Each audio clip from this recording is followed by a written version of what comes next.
All right. Woo! Hold on here. This going to get. I can already tell, man. That football team's on the way to the Super Bowl here, boy. You can guarantee your ass that. You talk to anybody in Philly, they'll tell you right now that was an iconic performance by Jalen Hurts, man. Him putting the ball on the ground like that, those late fucking throws. Unbelievable, iconic performance. With all that said, the host of the pregame, the halftime, post, and Birds 365. He is one of the young stars in broadcasting. My friend, Big Z. What's up, Big Sills? What's up, JAKIB Nation? What's up, everybody? All right. Let's get your takeaways right away, Junior, off this game you saw yesterday with the vaunted Dallas Cowboy team. Well, I'm not going to sit here and crown us Super Bowl champions, but I will say it's another step in the right direction for this football team getting back to where they ultimately want to go, and that's the Super Bowl. I'm not going to sit here and say the things you've been saying I'm going to say. Am I encouraged? Absolutely. Am I thrilled that we destroyed the Cowboys? Absolutely. We got to keep building, and we got a big test coming up on Thursday, which, by the way, I feel good about the game on Thursday. I was doing some research on that Commander team. I think people are a little too high on them, a little too quick. How about your team? Do you think people are a little too high on your team? Well, I think our team has proven a lot more in the last couple of years than the Commanders have. Okay, he see what he just did? No, you asked me a question. The crux of our team is still here. Easy. You're right. It's big picture. Yes, you're right.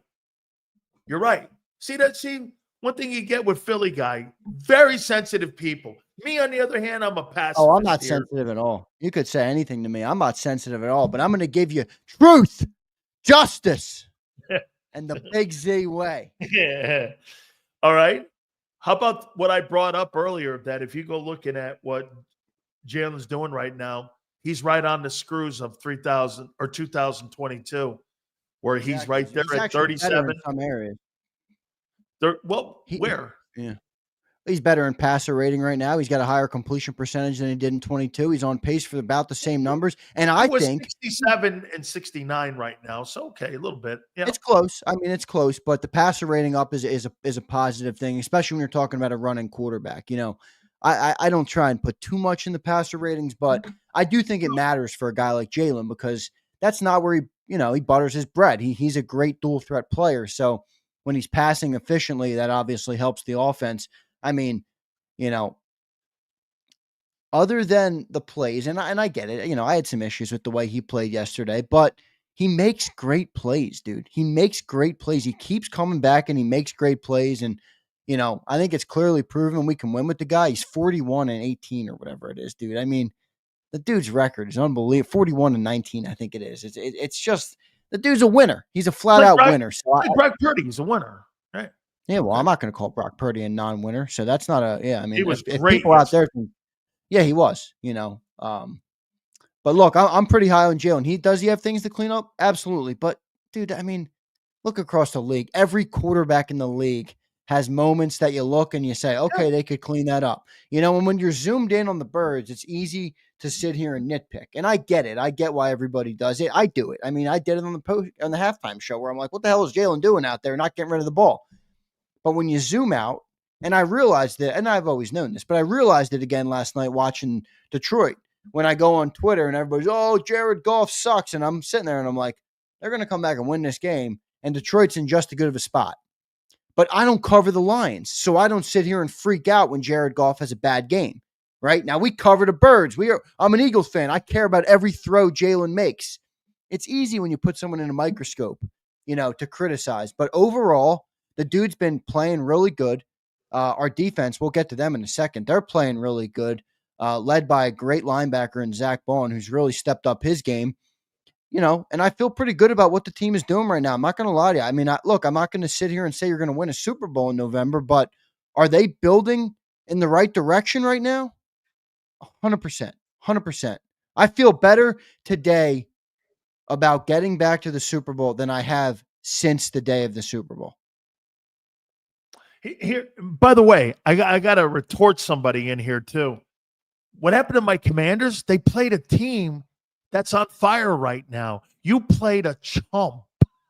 Well, listen, dude. I mean, look, we're going to get into the Commanders game, I'm sure, and it's going to be a quick You played turnaround the week. Steelers, dude. You didn't play. No, I'm not. some Look, I'm not shitty knocking team them. here. I'm not knocking them for losing in the Steelers. I thought that was a hard fought game. I mean, that's one of those games that's Best game of the truly day. any given Sunday, right? I mean, that's truly one of those games. That Steelers team is a damn good football team. They're a physical team, but I mean, Sills, I'll tell you, like you tell me about the Birds. They're 7-0 versus teams under 500, and they're 0-3 versus teams over 500. Now, I'm not trying to criticize or take away from what they've done. No, your But criticism is in a fair. way, they're still pretenders. In a Yeah. way, they're still pretenders, and they got to prove it to me. And you know, I think it's a prove it game for both teams this Both Thursday teams. night. Exactly, I really do. I mean, you know, as exciting as the Eagles fans are right now, and as good as I think we've put together the last 5 weeks of football, we got to beat some good teams. And I think the Commanders are the first test for us. And then on the flip side, they haven't beaten a team above 500, and we're the real threat in the NFC East to them. So I think it's a prove it game for them. Going to be a great game on Thursday night, man. I'm really excited for that one. How about this? The next 3 weeks will tell me if you're a Super Bowl. If you win 2 of the next 3 games, you'll be, in my opinion, more of a front runner to the Super Bowl and the NFC title than Detroit because of what you said. They've done it longer over the last 3 years, and they know where they need to go and what they need to do. And so Detroit is still figuring it out. And I'll tell you this, Zander, I think that loss in the NFC title game last year, you know, Mark Schlereth told me this a long time ago. When they went to back-to-back Super Bowls and they won it in Denver, they said, if you guys remember, some of you guys in here will because some of you guys are old like me.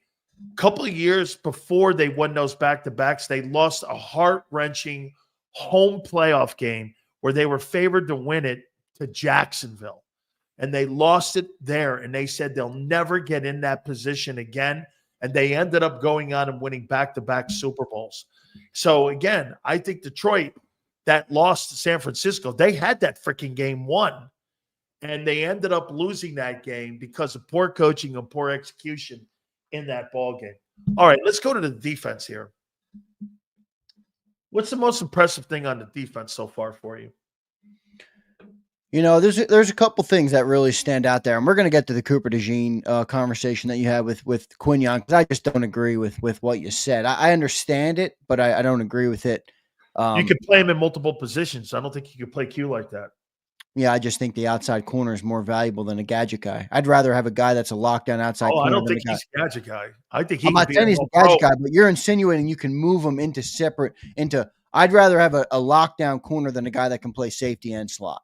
Now, I'm just saying, when I say that, I'm not trying to downplay anything Cooper DeJean's done. By the way, he had 4 targets yesterday and he gave up 3 yards. I mean, the dude's playing lights out. But I just mean having a bona fide outside cornerback is still a pillar of any defense in the NFL. And I think Q is proven to be that. But, you know, one of my biggest takeaways from the defense is the tackling.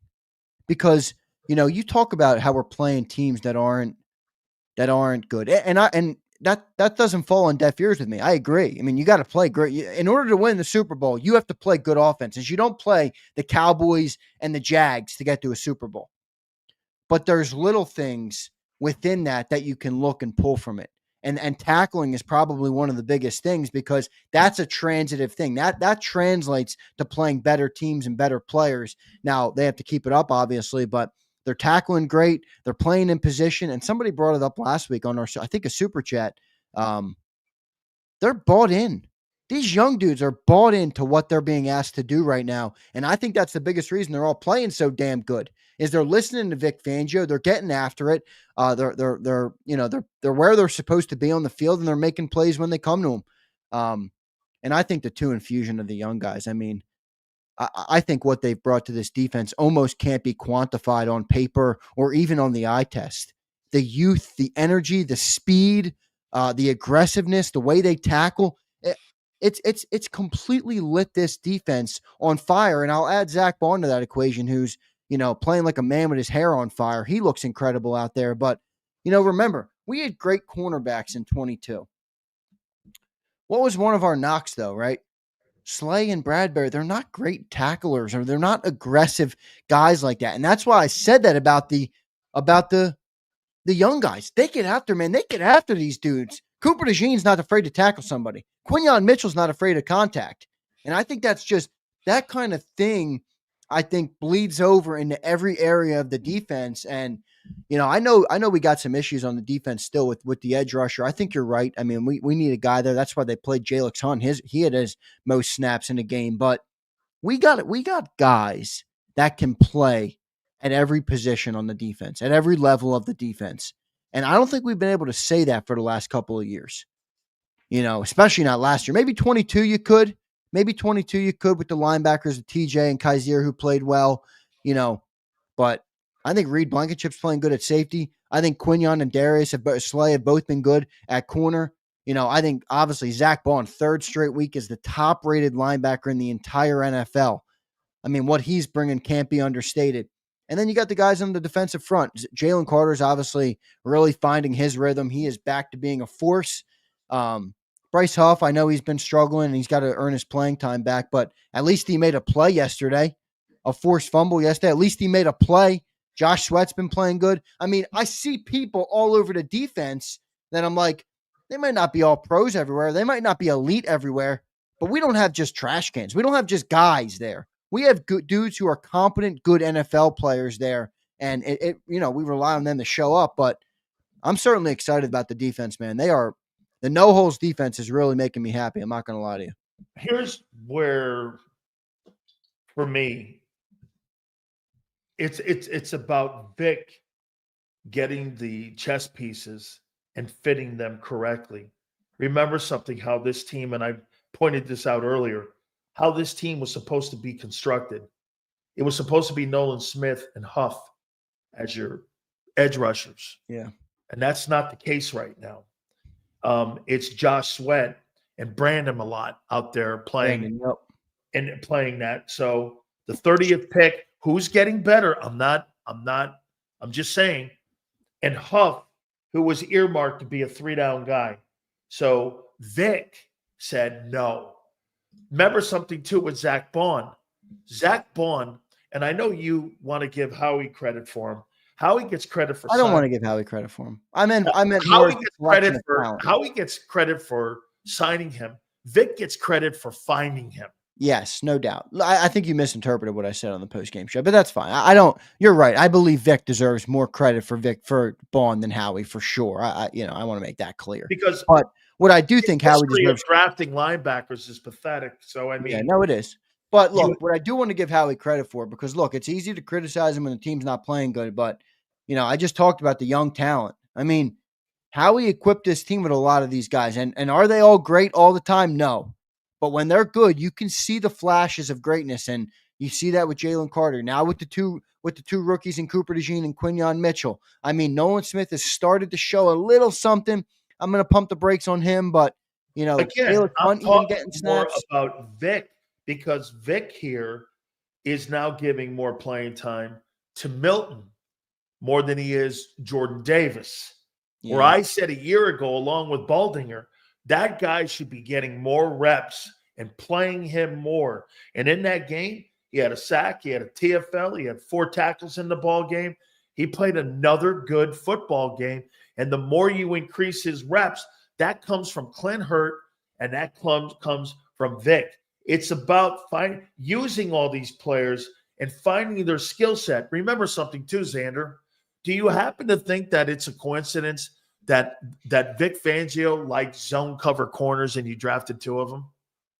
Well, no, I don't. But I'm also all right with that. I think Quinyon could play man. I'm not gonna. I mean, I don't know. But does it a coincidence that when Bradbury and Slay were having their best years, the primary consultant for how that team was going to be looked at, along with Jonathan Gannon, was Vic Fangio when they played 2-eye safety and and they played zone cover corners, and those guys had Pro Bowl years, both of them?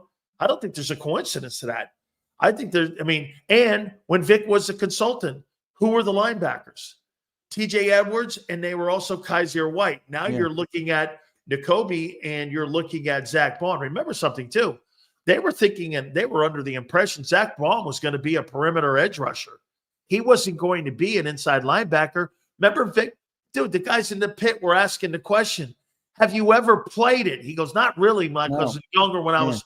And Vic goes, Vic even said, he goes, did you think he could play it? He goes, I wasn't sure. I didn't know if he could play it or not. But, you know, he's a fast learner. Yeah, I saw somewhere he's, in 4 years with the Saints, he's already passed his production numbers in 4 years there, and as he has in 9 games here in Philly. So, no, he's definitely But you see, my point here is like, look, the point I have here is that there's 5 different positions that the organization in the front office were thinking would be other guys. Vic went like this. No, we're going here. Yeah. And it was his responsibility, Zander, to find the pieces and put the pieces in. They brought Avonte Maddox back because they thought they needed more experience in the slot. All of a sudden, you have a guy in Cooper DeJean. Remember when Vic was even asked that question? Were you sure he was going to play the – no, I didn't know if he could play that. He wasn't really a slot guy in college. He was more of a edge guy, and he was more out there on the numbers. Well, he's an exciting player, man. Isn't he an exciting prospect? Yes. Yeah, he really is, man. I like him. I like him more than Quinyon. I mean, I'm not gonna. Yeah, like I said, I still like Quinyon because I believe. I think he's a better hitter too. Well, he's definitely a better hitter. He's definitely a better athlete than Quinyon. I don't disagree with that. I mean, Cooper DeJean's game is how athletic he is. That's why he's a great. Reminds me a tad bit of Cam Chancellor. I kind of like that. I like that. I mean, he looks DeJean like is Cam Chancellor to me. Perez says how old is Baun? I think Baun's 27, Perez, if I'm not mistaken. You know what? I'm not going to say he's Derwin James, but I mean, kind of in there like that. Hasn't Derwin kind of been a letdown in the pros? Injuries he got off to a superstar start, and then he's fallen off because of the injuries. Yeah, I remember when he came out of college, how anticipated he was as a player. He went to Florida State, right, Derwin James? Yeah, I didn't see that at FSU, though, man. I didn't know he was that guy at FSU. And he was, when he got to that Charger organization, his first 2 years, he was one of my favorite ball players in the league, not just on that Charger team. He can play, man. I mean, but like you said, he's fallen off a little bit here. All right, give me a grade on what you think Hurts played yesterday. Hurts? Yeah. I think a B. I think B is right where you got to be. I mean, look, you're asking me on the day. You're not asking me on the year or the career or any of that. The day he was a B. I mean, look, he had 2 turnovers. Anytime a quarterback turns the ball over, throws. Yeah, I mean, they all can. I will say, because I really wasn't buying the sun excuse, and I'm not even going there. But CeeDee Lamb is so now he wants like blinders or shades. I'm like, well, it is kind of crazy to think about how much they spent on that stadium, and you can't figure out how to fucking keep the sun off. It's like, look, I'm not going to make excuses between for the it. scoreboard and those rays. I mean, I'm with you. It's a little dumb, but they didn't make. How about this? They made it for the fans and not the players. Well, they did. I mean, that's a beautiful place. I told the story this morning on Birds 365 when I went down there to Jerry's World. It was pretty brand new when I went there. I mean, I don't know when they built that thing, but I was there in 2016 or 2017. That was the first game I watched Jalen Hurts play in college. That was the first game that year. He was a freshman, wasn't supposed to play. So I was down there. It's an unbelievable stadium, but I don't want to make an excuse for it. But dude, all his mistakes came in that quarter. Everyone. Now, like I said, I'm not saying, take it off his plate. He owns those mistakes, but it is a little funny how he played 3 quarters of good football, and then the 1 quarter it wasn't good was when he was in that sun. So I don't know. Maybe it was something. Maybe it wasn't. Who knows? He did miss some throws, and he turned the ball over twice. He bounced back. He was responsible for 4 touchdowns. I thought he made a great deep throw to A.J. Brown, that 40-plus yarder. I mean, that was dropped perfectly in the bucket. I'm giving him a B, man. I mean, he won the game. We won the game handily. He handled his business in terms of getting points on the board, and he was efficient overall outside of some of those the turnovers and the sacks that he took, which were, I mean, holding on to the ball too long for sure. Can I segment it?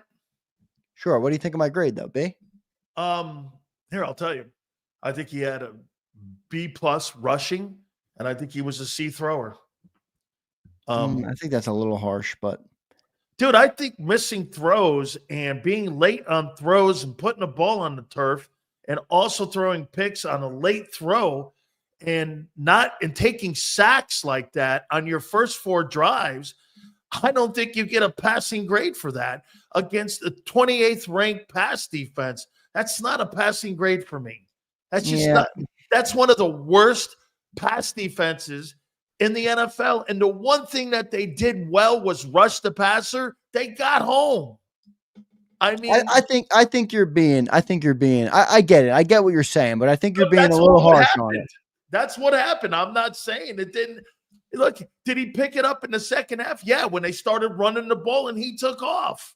It opened up the perimeter. Hey, you saw a different game than me then, because that first I'm just looking at the facts here. I get it. I'm not saying what you think is wrong. I think you're fair. You're entitled to that opinion. I think he's B because look, 70% completions, 2 touchdowns, and a 115 rating. He threw for over 200 yards, 202 yards. So, I think a C is a little harsh. If you saw B out of that versus that, then you and me, you're right. I won't debate that because that's not what I saw. I mean, that running, once again, that passing game picked up because they went to the bread and butter, which is running the football again. In the first half, when they thought they would throw the ball, the first 4 drives were ended with that guy taking a sack or a pick or a fumble. I mean, then they went around and they started running it. That's what I saw. And by the way, you want to use the word fact? Those are the facts. That's what happened in that game. And then there was 20 passes, and he picked this game up. He played this. Like I said, I thought the first half, I thought he was a C- in the way he controlled that passing game. I thought in the second half, the way he played, I thought he was a B+ guy. So whatever you want to put that grade together, fine. Okay with me, but it's not what I saw. And again, you got to remember who you're playing against. We said in the pregame show, we didn't see how in the world that team could stay close. They did because they got home. Hurts held the ball too long. What are you going to do when you start playing against balanced teams that are better? Thursday, you're right about the Commanders. I don't know who the fuck they are. I have no idea who the fuck they are yet. But I don't really know who the Eagles are yet. But I got a better feel for them because of what you said. They've done it longer here. So that's kind of how I saw it. I think they're in a good spot this year too, because there's definitely trends. There's definitely trends developing here this year that you're seeing them answering. Defensively, offensively, I think they've been a lot better, and I like what I'm seeing. I'm not drinking the Kool-Aid yet. I'm not saying we're going to win a Super Bowl, but do we look like we can be there in the conversation late in the year? Right now, we do. I think it's fair to say we do. Andrew Brandt put out a funny tweet. He tweets, "I think everybody in the world thinks the Eagles are a Super Bowl contender, except for Eagles fans." That's funny. And I said, boy, if that doesn't capture the Eagles fans, I don't know what does. Abe had something great. Abe, I'll tell you what he says is how he accepted to allow Vic to take control. You know how he does this, Abe? You keep bringing him quality prospects, and he signs them like Jeff Stoutland has. You're going to get more equity in that building to be able to put your name on a guy if you want him at that respected position. I think that's how you build equity up with Howie.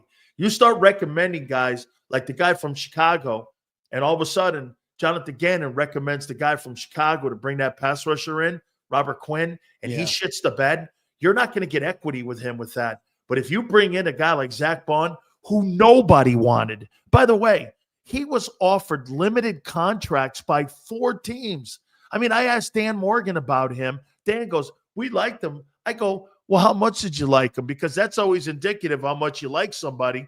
And he goes like this, "Well, under 2. I'm like, "Well, you didn't like him that much." He goes, "Well, what do you think the Eagles signed him for?" And I didn't know until I found out yesterday from John that it was 1.5. This guy's making 1.5 million. You want to hear this? Fred Warner and Roquan Smith are making 23 million. That guy Queen in Pittsburgh's now making 18.7. So if you don't get that guy signed down now, you're looking at a potential guy that is going to be at least north of 10 million bucks. So if I were them, I'd start working those phone calls right now. I'm worried. I'm worried Zach Bond's going to get out of Philly because that price is going to get too high. He keeps playing like that. Let me tell you something. I think, like John said yesterday, he may have had a game and a half that he stunk. The rest of them have been all the Falcons game or more. And dude, I'll tell you what, the two dudes that Howie signed now, Barkley and him, shit, man. I mean, look, I get Huff sucks, but I'll give Howie a pass if Bond goes on. Here, look how you take this out. Well, dude, you're paying the guys $18 million, $17.5 over here, Huff. Yeah, but I'm paying 1.5 for the guy inside who just made the All-Pro team. Yeah. I'm gonna go like this.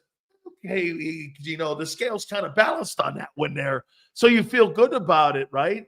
Gardner Johnson picked his game up too. What do you make of those 5 sacks with Hurts taken in the first half of that game? Yeah, I mean, he's got to get rid of the ball. I mean, look, it's been one of his deficiencies. I do think that there is a little bit of people love to go to the stats with this, and I get it, or the numbers where it's no, I'm talking about holding the ball and like the average time to throw, and I get it. Jalen's low in the league, but I look at Jalen and I look at the type of player he is, and I look at the plays that have made him great in moments, and many of them come off schedule and off script when the play breaks down.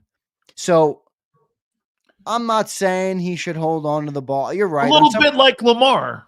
Right. I mean, so the numbers, like John's like, oh, he's bottom of the league right now, last in the league officially after yesterday in time to throw. And I'm like, okay, it's a small problem because I'm not going to sit here and make Jalen become a robot and throw the ball 2.7 seconds every single time and then take away everything he does when the play breaks down and he escapes the pocket or he picks up a first down with the legs or he gashes, a running defense that didn't spy him on a certain play or, he escapes the pocket and finds A.J. Brown up the field like he does so many times. I'm not going to take that away from him. He's a different type of player, and I think you have to factor that in when you talk about it. But you asked me about the 5 sacks.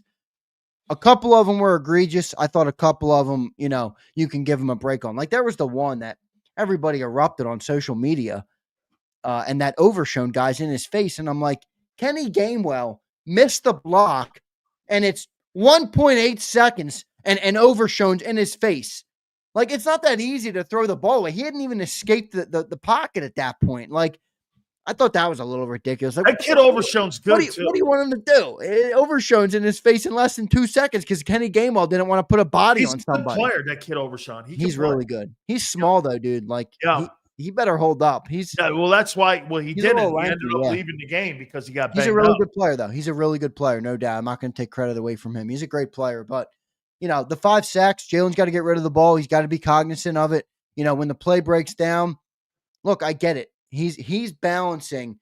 Do I try and make a play like I have so many times, or do I throw that ball away? Sometimes he gets caught in the middle and the defense sacks him. The ones where he gets stuck in the pocket, I think those are tough because it's like 5-6 seconds. Like you got to understand your mental clock has to be going off there. But overall, I'm not too upset about him. I'm not gonna lie. I mean, it is what it is. I think sometimes Jalen's just gonna take some of those. That's his style of play. You take the good with the bad. I wonder there. Where he is in the league and taking sacks. I think he's high up there. He's got to be in the top 5 on taking sacks because he takes a ton of them. And it's become a trend that he does because, again, now I thought Tony Romo's comments about him were a little over the line and over the top because. What did Tony say? Well, Tony's like this. This has been a problem for Hurts in his career. That he holds on to the ball way too much, and you were up 34-6. Yeah, I mean, like here, I mean, I get it. He's not wrong, bad. Really, but you're getting murdered, and you're telling me about a Cowboy getting home when it's 34-6. I mean, I might not be going down that lane that, hey, he's late on the throw and he's Cowboy murdering. honk. Yeah, and Cowboy honk alert. Tony Romo. murdering your football team here. Okay, here we go. Here's another trend. 20 passing attempts, 38 rushes. That's now the 5th week in a row it's been that number, right around 20 to 24 passes and between 35 and 45 rushing attempts. Yeah, I don't care what John McMullen says. That's not ebb and flow. That's by design. Yeah, and they're running the ball right now. Look, it's what's working. I mean, I think where I think John is right on this topic is, and we've had obviously a lot of debates on Birds 365, and I've thought a lot about it, and I'll still stick to my guns. This team should focus on the run because it sets up everything. But where I think John's point is he wants us to, or at least me when he talks to me on Birds, to understand, and our viewers to understand that everything you do in the running game is a catalyst to make the passing game better, and that's why you sign Saquon Barkley last, right? You build up, you sign AJ, you sign Devontae, you sign Jalen, and the passing game struggled a little bit. Okay, what can we do? Add a running back that will help the pass. I think that's the catalyst that they're trying to get to. I don't think the passing game is where they want it to be yet. I don't. I think you're right about that. I think they have work to do in the passing game, but it's clearly a trend what they're doing right now, and it's working. I mean, if it ain't broke, don't fix it. They're 5-0 in the last 5 games. They've blown out 3 teams, right? I mean, they blew out the Bengals, they blew out the Giants, and they blew out the Cowboys. Okay. Blowing. I know. I'm not saying they're great teams, but you blow out any 3 teams in the NFL. I mean, you got that's not something to sneeze at. It's good. It's not great. It's good. Stick to it. And I think that's what they're doing right now. And I think the hope for them is obviously to continue to make sure that when they need that passing game, it's there. Because like we watched that Detroit game last night, right? Jared Goff struggles when they don't have that play action, man. He really does.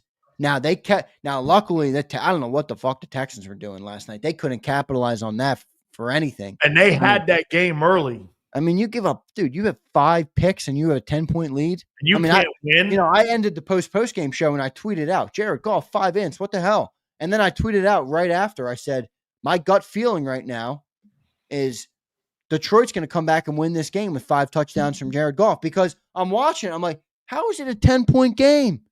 But anyway, back to the point, Jared Goff struggles when you don't have that play action pass. And, I think similarly, we got to make sure that Jalen Hurts can thrive if we get down in the game, or if we're late in the year versus a better opponent and it's a 2-touchdown game or a 10-point game. What's our offense look like then? I think that's the biggest question. But overall, I feel good about what they're doing right now, man. They are bullying teams, no doubt. Hit the like button. We'll get to all your super chats, I promise you. You think the organization is cool with this? Now, I know some of this has injury-related time missed in this, but right now, A.J. Brown's on pace for 53 catches, 1,025 yards, and Devontae Smith's on pace for 70 catches for 900 yards. Yeah, I mean, A.J.'s missed, 4 games? 3 games, he missed a half, so he's played 5 games. Let me take a look at yards per catch, too. I'm sure that's high for AJ. It's got to be high for AJ. Yeah, he's 19.8. Yeah, see, to me, that's more the number there. When you've missed time, you always look at it and go, okay, well, when he's on the field, where is he? So, like I said, you extrapolate that out with the games missed, and this guy's averaging almost 20 yards a catch. You're talking about north of a 1,500-yard year.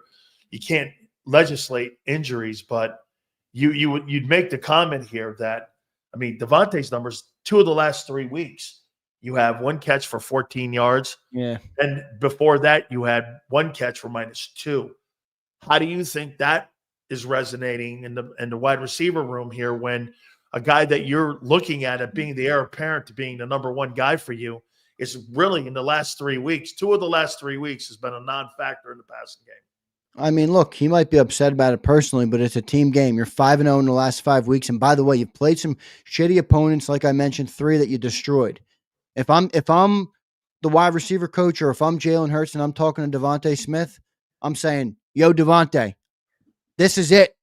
Get ready. We got 3 weeks here coming up. I'm going to need you. We got dog fights coming up with good football teams.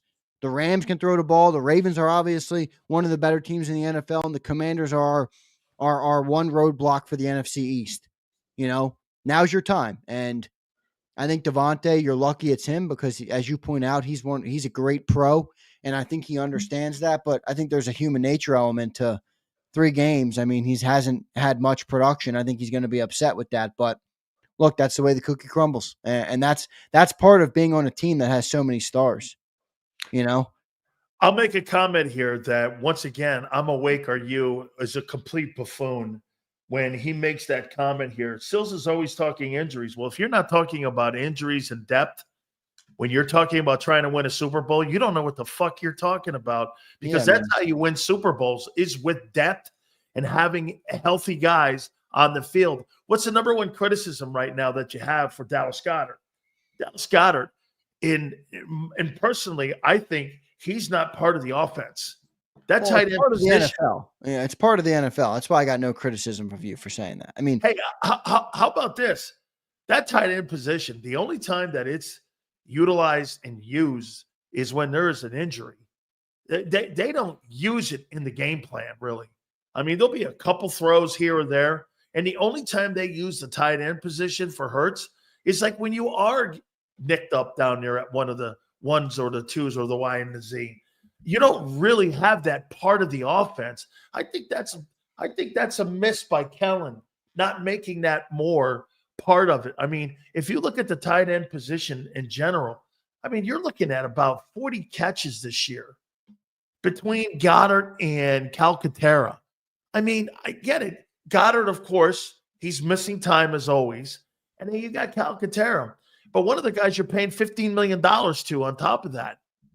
And for me, I'm like, you really think 45, 50 catches is utilizing a tight end position in a place that developed tight ends?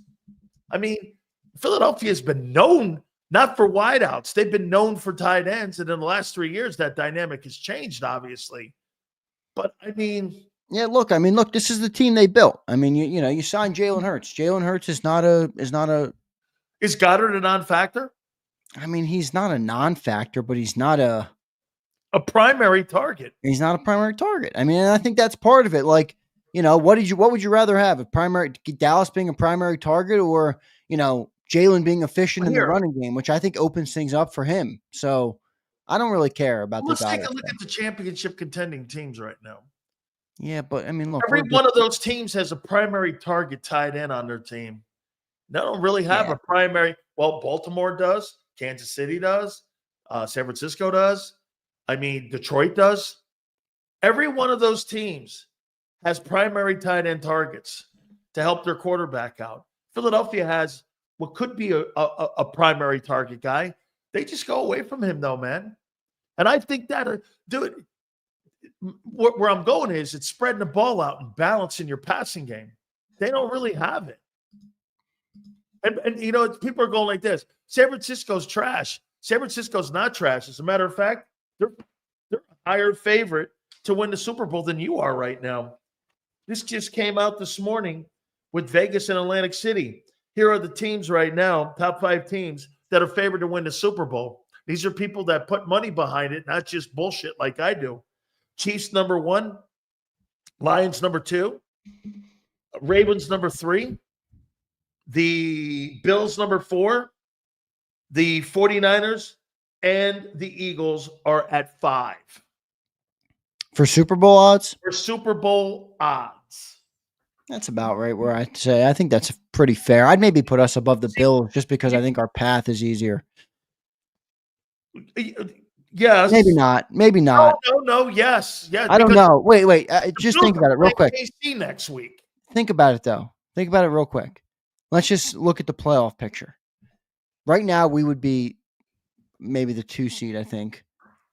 And we'd probably play who? The Packers or the Commanders?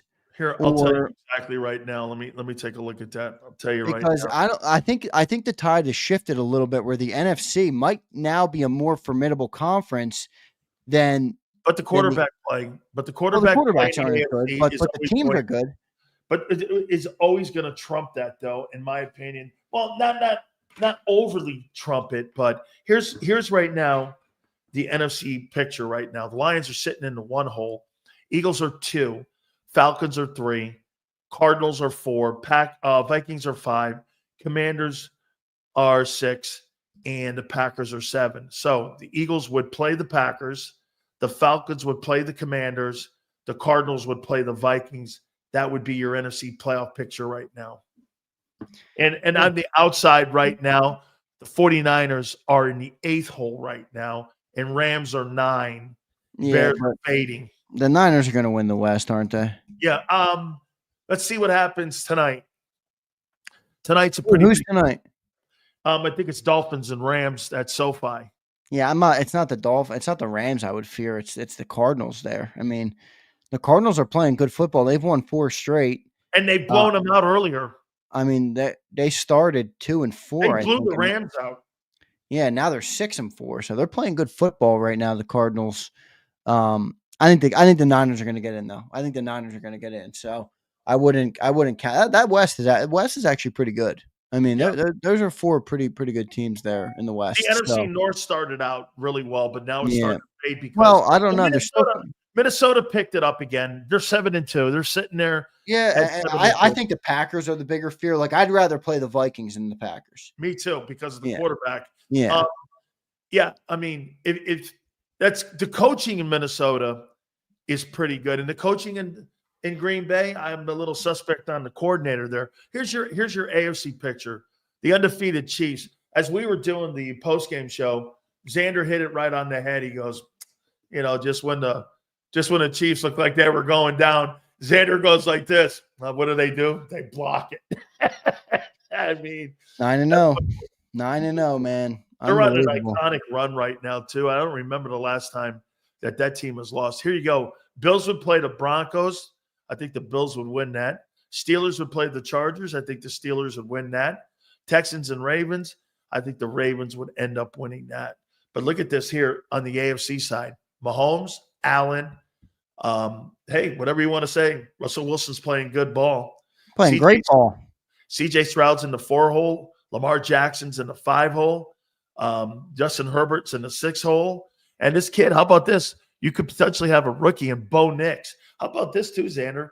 You might have 2 rookie quarterbacks leading their football team to the playoffs this year with Jalen Daniels and Bo Nix. I'll eat my crow on Bo Nix. I thought he was going to suck. Well, dude, he's 45 years old. I mean, how many years did he play at all? I couldn't believe like that guy was in college for years. 2 years in Oregon. Wasn't he at Auburn like 3 or 5 or something? I mean, he was there like 4 years. Didn't he win an Iron Bowl once too? Bo Nix? Did he? I thought he. I don't think so. We beat up on him pretty good, dude. We bullied him out of Auburn. He transferred over to Oregon. He had to get out of the SEC. He was tired of the beating we were giving him. By the way, congratulations to you on that ass kicking by LSU, man. I'd love. We got to talk some college football this week.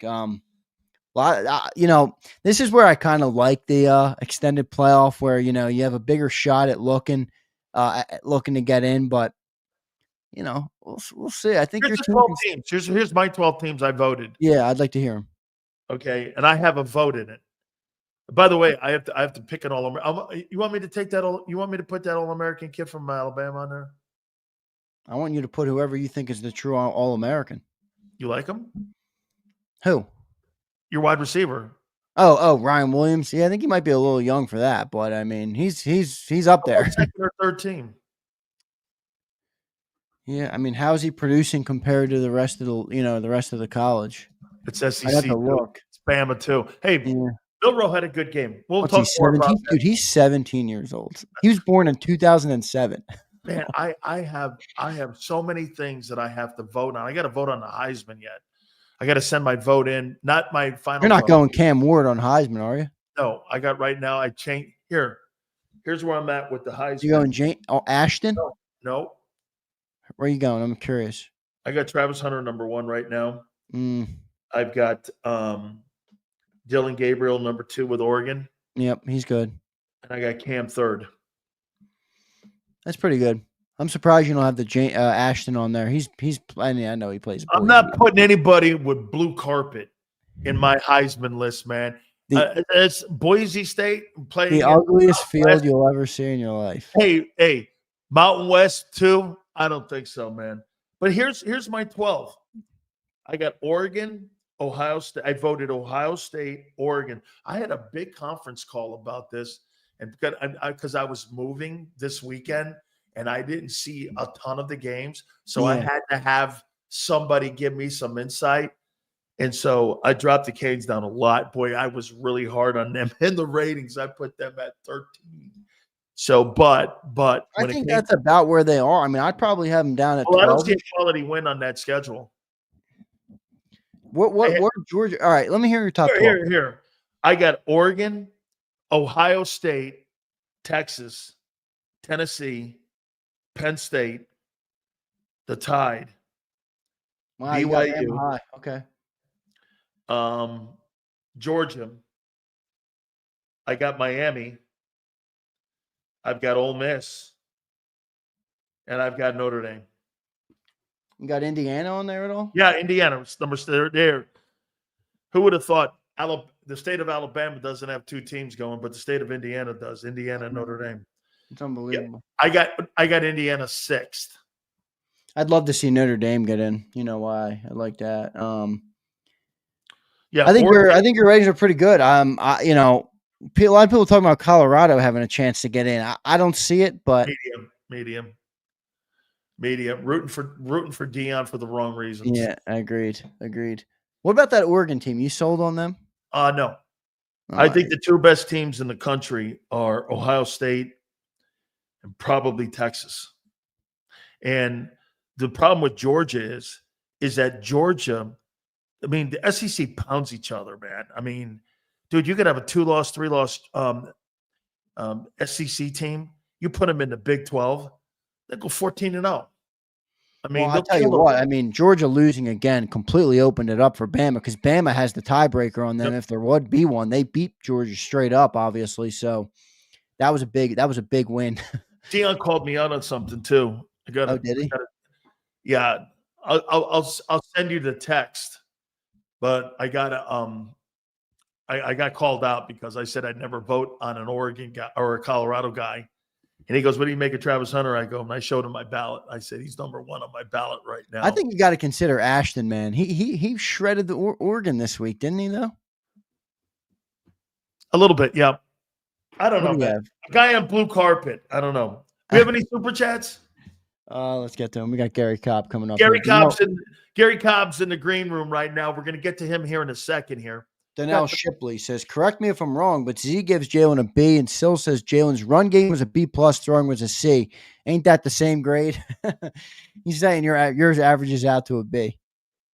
Only in Eagle World does it average out to a B. Maybe not. C and a B+ Sills would average out to a B. What would you know about getting grades? Math was my only subject. A+ student in math across the board, Big Sills. You know, when your guys like Gary Cobb and me, he went to USC and I went to Miami to get a degree that you fold in your wallet. USC is a damn good school. Has Howie accepted to allow Vic? We read that one. We read that. I'm with Sills, DeJean, the Flying Frenchman. And then I think just Prince is the last one here. Jalen had 3 turnovers. Seahorn of today. Jalen had 3 turnovers and won the game against Green Bay. Come on, LOL. Quit the double standard, silly. Hey, Prince. Your boy played like shit in the first half, missed throws, dropping the ball on the carpet, and 5 sacks. First 4 series, I'm going to get Gary's comments here in a second. He ended those drives holding the ball too long. Then when they went to the run game, it opened it up, single coverage, and it was a completely – and by the way – he's playing good football right now, Big Sills. When Dallas was 1-15 in that shitty team. Jalen Hurts is playing good football. Gary didn't even want to play there. That's when they moved him to Philly. Jalen's playing good football right now. I got to tell you a quick story before I get Gary on. So I had Ed Jones here at Thousand Oaks, and I had Gary on the other side of me, right? Gary comes walking in. He's packing his shit up. And I go, "What are you doing?" He goes, "I've just been traded to Philly." And I'm going like, He goes, get my ass out of here. That's for damn sure. He knew that thing was in for a bumpy start. That's for damn sure. Yay. All you remember is Ed. Ed never said anything. I've never seen a guy with more women in my life than Ed Too Tall Jones. Hey, I'm going to say this before Gary, and watch. Then I'm going to bring Gary up, and I'm going to show you him laughing. So he lives over by Deadman Hospital. And in his bedroom, he's got a jacuzzi. And it's got his number in it. So Crawford Kerr brings my dumb ass over there. There's 15 stripper chicks in this guy's. By the way, he's legendarily known by the stripper community, just from what I understand. And by the way, Ed's the sweetest guy you'll ever meet.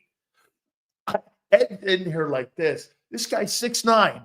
There's 500 chicks in this thing. Me and Crawford walk in. I'm laughing my ass off. And he goes like this. Hey, you want to come in? I go, no.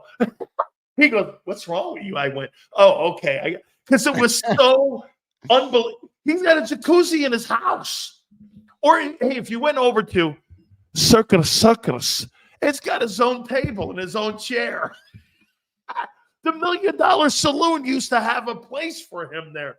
Okay, bring Cobb up. I want to see what. All right, good stuff. I'll bring up G Cobb now.